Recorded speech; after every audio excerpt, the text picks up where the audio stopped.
Wagi ang Pilipinas versus Jordan talagang after 61 years. Sila naman ang nanalo.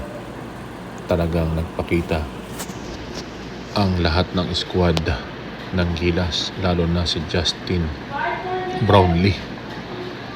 Nag-bronze lang ang China, ang Jordan ang silver, at ang Pilipinas ang nanalo ng gold after 61 years. Talagang maganda ang ipinakita ni Coach Tim Cone dahil nga sila nga ang nanalo sa laban kontra Jordan.